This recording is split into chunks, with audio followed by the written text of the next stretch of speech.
In today's video, we'll be diving into the latest footage where Angela Rayner faces tough questions during PMQ'S after a day off from the big Kia Starmer.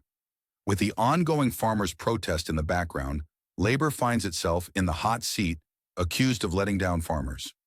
As the tension rises, Rayner's response is a classic example of Labour's usual tactics. Before we jump into the footage, don't forget to hit that like button and subscribe to the channel. Let's take a look.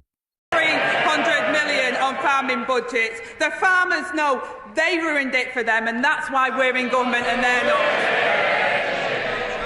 Well, perhaps the right honourable lady thinks that everyone came to London yesterday to thank the government.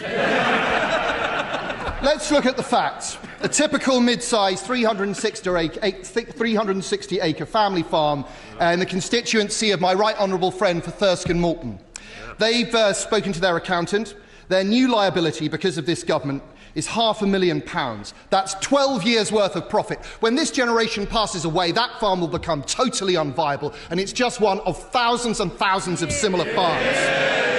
It's clear the government hasn't got its facts right. The Central Association for Agricultural Valuers, the real experts in this field, say so. The NFU says so. They're shortly to publish a report showing that 75% of all commercial farms will fall above the threshold.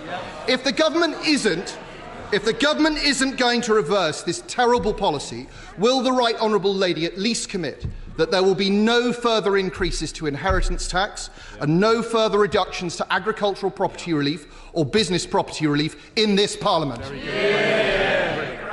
Well, Mr. Speaker, he talks about the facts, and I absolutely stand by the figures the government has set out. And the vast majority of estate owners will be totally unaffected. He wants to talk about the figures, Mr. Speaker. I will be crystal clear.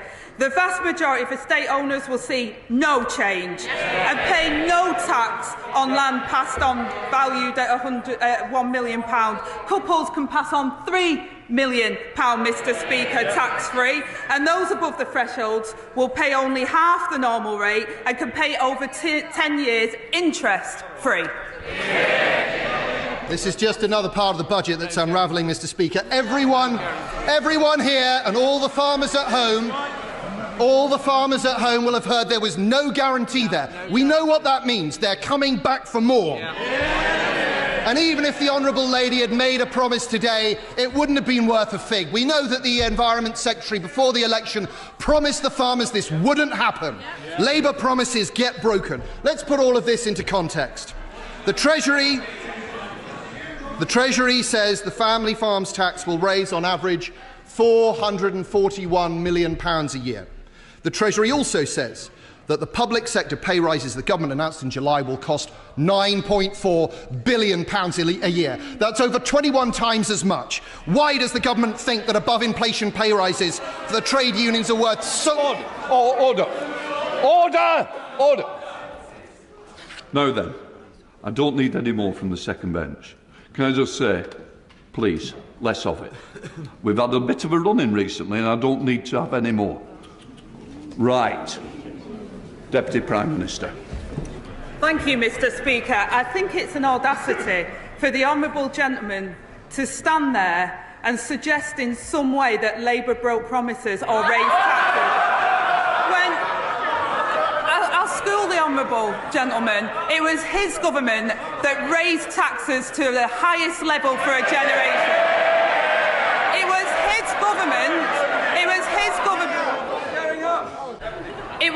It was his government that crashed the economy, that saw inflation rise to 1.1% and growth flatline. It was his government that spent the reserves 3 times over. I'll take no lessons from the honourable gentleman.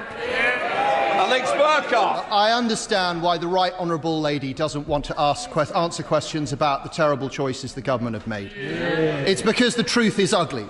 The truth is that this is a punishment meted out to people who don't vote Labour. It's the same punishment meted out to parents who send their children to private schools. It's the same punishment meted out to the owners of small businesses terrified about national insurance contributions, and it's the same punishment meted out to pensioners who can't afford to pay their fuel this winter. Isn't it the truth, Mr. Speaker, that if you don't vote Labour, they don't care about you? As always, same old Labour screwing people over and not answering questions. What's your thoughts on this? Let me know in the comments. In some other news, Katie Hopkins recently voiced strong support for British farmers, protesting proposed inheritance tax changes that could severely impact family farms. In a live TV confrontation, she criticized Labour leader Keir Starmer, accusing him of mishandling the issue and leaving him flustered.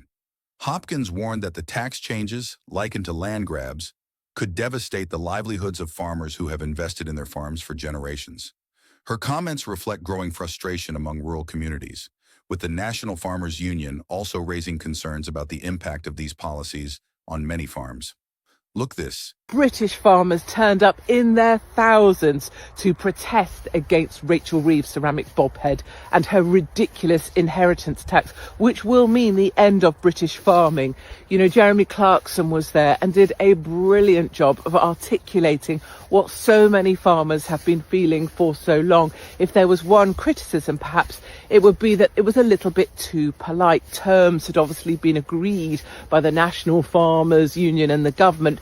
2 tractors were allowed into London, and I would suggest we need to get a little bit more French about the whole thing. In other news, inflation rises to 2.5% because ceramic bobhead Rachel Reeves, hair by Lego, has decided not only will she freeze pensioners to death this winter, but she's going to starve them to death as well. Isn't Labour government just absolutely marvellous? I'm here at the farmers' protest in London. And the thing is, I think this sign says it super well, the final straw. It's not just about inheritance tax.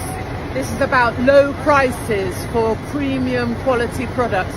This is about relentless environmental nonsense, forcing up the price of fertiliser, of other things. This is about the relentless push for solar on farmlands. And the question I need people to ask themselves is, why is this being done to British farmers now? Why are British farmers being punished? And if you want the answer, it's in South Africa. This will end with expropriation without compensation. British farmers have had enough. 60,000 of them are here outside Keir Starmer, and it's time this government stopped talking and started listening to ordinary British people. The National Farmers Union also supports this view, warning that the policy could disrupt rural livelihoods and pass on traditions. Hopkins' remarks tap into frustrations over political decisions impacting farming communities. If you enjoyed this video, make sure to like and subscribe. Take care of yourself and your family. Goodbye.